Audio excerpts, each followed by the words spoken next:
Now it's really easy for me to say maintain your low back curve when you're bending and moving and whatever else, but of course we can't see ourselves.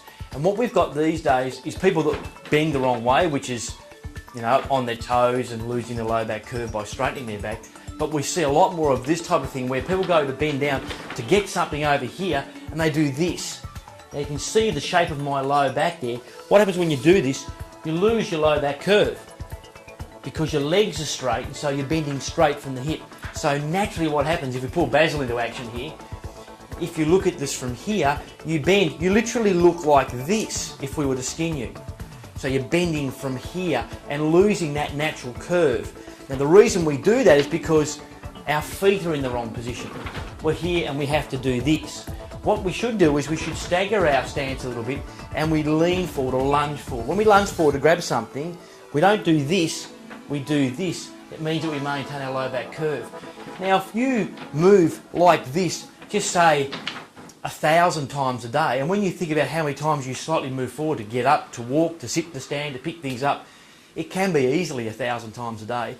You bend the wrong way, you lose your curve, you're increasing the load through those discs and all those tissues, like the muscles and ligaments around it, significantly over a long period of time, and they're going to break eventually. By staggering your stance and lunging in, which is maintaining that low back curve, it'll make a huge difference. So, rather than doing this, we do this. You see how it brings your head up as well. So that's something to remember when we're talking about just leaning forward or picking something up which is a bit close to us. So far in the anatomy of the back, we've talked about the vertebra and the discs, but there are a couple other things we really want to talk about. First one is the ligaments. Now, of course, ligaments are a little bit different to muscles and tendons. They aren't flexible. They aren't designed to contract and relax. They're meant to hold bone on bone. So what happens is when you sprain a ligament, because you don't strain them, you sprain them, what you effectively do is pull them apart.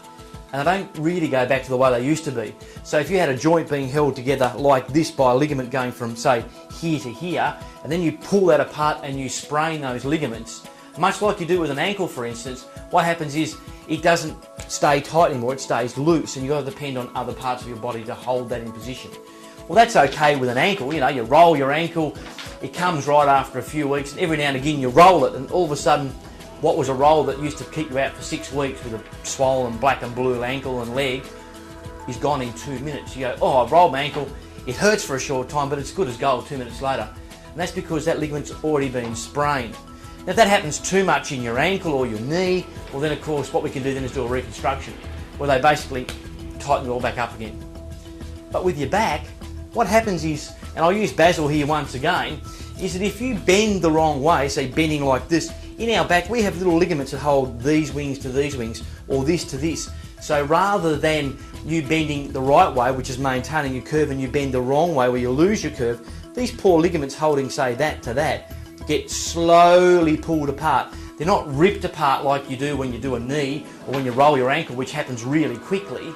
It happens slowly over time. So that ligament, which is not flexible, it's a really important thing to remember, it is not flexible. So if you bend the wrong way initially, it won't allow you to move much.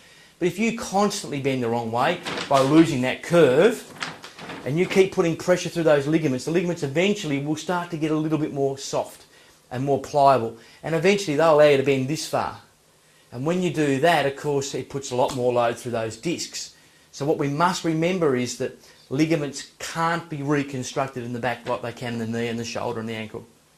So when you bend the wrong way, not only do you don't feel the pressure through the discs, but you're actually putting a huge load through those poor old ligaments, which don't go back to the way they were when you get a sprain.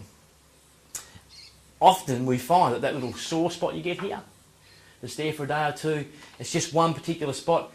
More often than not, that's actually a ligament sprain as opposed to a muscular strain. So bend the right way at maintaining your curve. Now let's talk about muscles. Now we all know most muscles move us. For instance, if I grab hold of something and do this, flexing what the gym boys call their gun, what you're actually doing is making the muscle, the bicep, which starts up here and finishes down here, pull your arm up. Ever thought about what holds us up? So when we're unbalanced and we are trying to move a certain way, have you ever thought about the sort of things that keep us balanced, keep us from falling over, or hold our shoulder in when we throw things so our shoulder doesn't fall off? Well, there are muscles designed in our body which are stabilising muscles that hold us up, to give us structure and give us stability.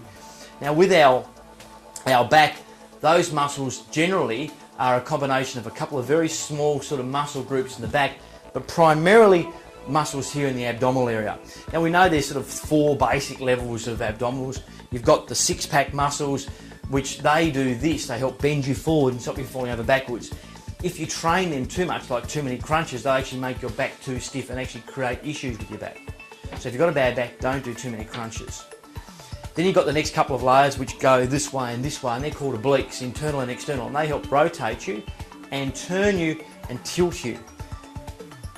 They've got a small role to play in your stability, but the one that most people talk about when they talk about core stability or torso stability is a deep muscle called the transverse abdominis obliquus, or transverse abdominis.